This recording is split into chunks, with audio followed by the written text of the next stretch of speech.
Hey everyone, welcome back to another video. This is Ryan Yokome and I'm a spiritual life and business coach based out of Vancouver, Canada. And I use a spiritual approach to help you get out of your own way so you can align with your soul's purpose and passion. So today we're going to talk about people pleasing, which is a huge part of learning to align with your purpose and passion. I've been a people pleaser for most of my life, and I want to give you 3 steps that's helped me learn to harmonize both my light and my dark of people pleasing, because there's a wonderful gift with it.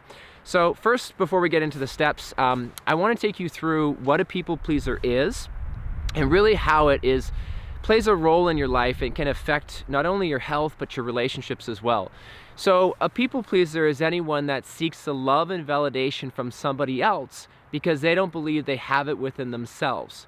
So their form of pleasing is actually a way to give love to others in hopes that they'll get the love to return back to them. Now obviously that doesn't always happen, and so that leads to sometimes resentment. And I know for myself, I found myself many times in situations where I'm very resentful towards other people because I people pleased. So a lot of people in the world are amazing people pleasers. And what I mean by that is usually a people pleaser is someone who's a healer or a teacher or a coach or a mother or a father. Maybe they're a nurse. There's somebody who has a huge heart. They want to give back. They want to help people. And that's the light side of a people pleaser.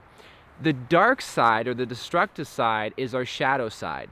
And that's the side that I've noticed within myself that 2 things typically would happen with me.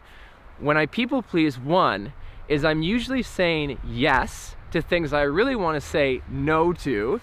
And I find myself being frustrated at myself. I find myself being angry or resentful towards other people that I just people please too. And the second thing is, if I do it over longer periods of time, I actually find that my health deteriorates. So I usually get stressed out, overworked, I'm depleted, I'm tired, and I can even fall sick for long periods of time if I'm people pleasing for too long.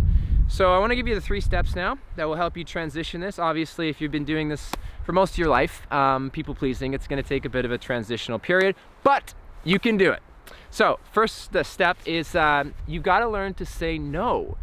You really have to stop saying yes to things that you don't want to do, or people you don't want to be around, or if you want to go take self-care and you're busy all the time, you have to start saying no to things that just don't align with you.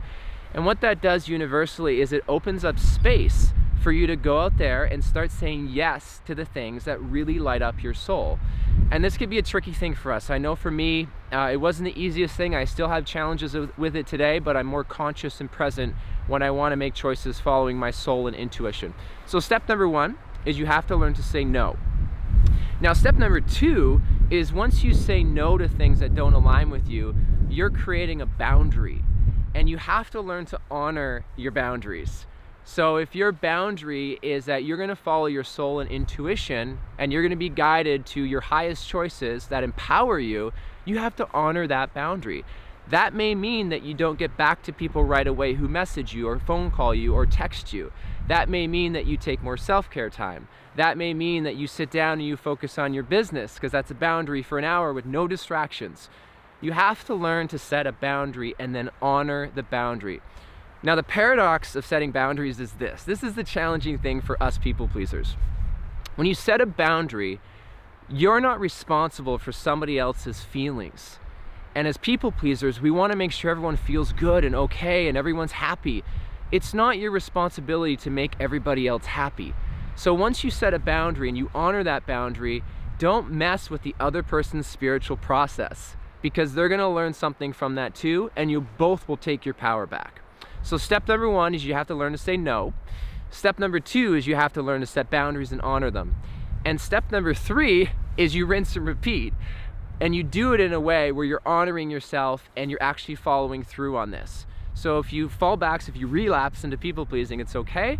But just remember that you want to continue to develop this new pattern, this new habit. It's kind of like learning a new language.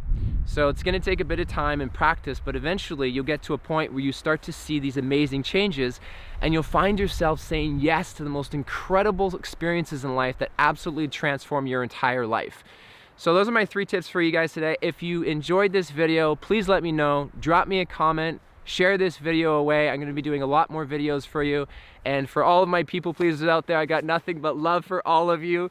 You're doing amazing. Keep up the great work. And remember, make empowering choices in your life. Love you. Thanks for tuning in.